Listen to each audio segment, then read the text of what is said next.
జరిగింది.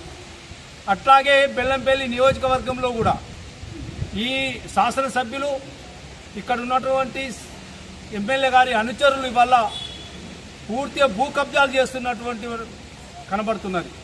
మొన్నటికి మొన్న జర్నలిస్టుల కేటాయించినటువంటి భూమిని కూడా మరి అక్కడ ఉన్నటువంటి ఎమ్మెల్యే గారి ముఖ్య అనుచరులు ఇవాళ సాగు చేసేది కబ్జా చేయడానికి ప్రయత్నం చేయడం జరిగింది.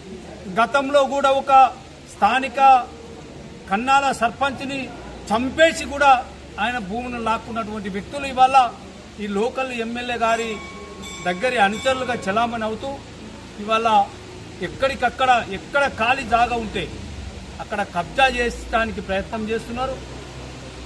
దయచేసి నేను ఎమ్మెల్యే గారిని కోరుతున్నా, ఆ భగవంతుని కూడా కోరుకున్నాం. మేము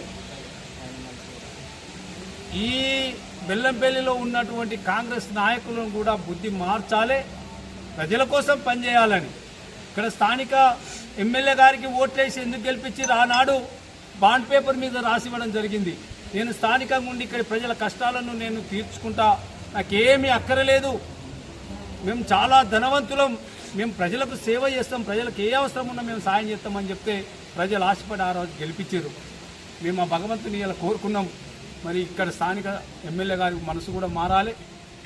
అట్లాగే వాళ్ళ అనుచరులు చేస్తున్నటువంటి ఆగడాలను ఇటు ప్రభుత్వ అధికారులు ఇటు నాయకులు ఒకటై ఇవాళ ఈ బెల్లంపల్లిలో ఉన్నటువంటి ఖాళీ జాగను మొత్తం కూడా కబ్జా చేస్తున్నారు. ఆనాడు మా ప్రభుత్వంలో మేము ఒక్క గుంట కూడా ఎక్కడ కూడా ముట్టకుండా కాపాడినటువంటి సందర్భంలో మా మీద అబండాలు వేసిర్రు, మా మీద సోషల్ మీడియాలో కావచ్చు, యూట్యూబ్ ఛానళ్ల ద్వారా కావచ్చు, ఆనాడు కబ్జాలు చేస్తున్నారని మాట్లాడడం జరిగింది. నేను ఇవాళ ఛాలెంజ్ చేస్తున్నా. నేను ఆనాడు కూడా చెప్పిన, ఎన్నికల సమయంలో కూడా నేను ఆ రోజు చెప్పిన, ఒక్క గుంట కూడా మేము కబ్జా చేసినట్టయితే మీరు నిరూపణ చేయండి, మేము పోటీ చేయమని మేము చెప్పినాం. కానీ ఆనాడు ఎవరు కూడా మాట్లాడలేదు. ఇవాళ కూడా నేను ఛాలెంజ్ చేస్తున్నా, ఎక్కడైనా ఒక్క గుంట కబ్జా చేసినట్టు నిరూపణ చేస్తే, కబ్జా చేసుడు కాదు, మేము ఈ 10 సంవత్సరాలలో మేము ఒక 10 ఎకరాలు మా పేరు మీద మేము కొన్నా, మా మీద కానీ మా పిల్లల మీద కానీ ఎక్కడైనా ఈ రాష్ట్రంలో కానీ ఈ దేశంలో 10 ఎకరాల భూమి ఉన్నట్టయితే నిరూపణ చేయండి, మేము వాళ్లకు ప్రజలకు దానం ఇచ్చడానికి ప్రభుత్వానికి అప్పచెప్పడానికి మేము సిద్ధంగా ఉన్నాం.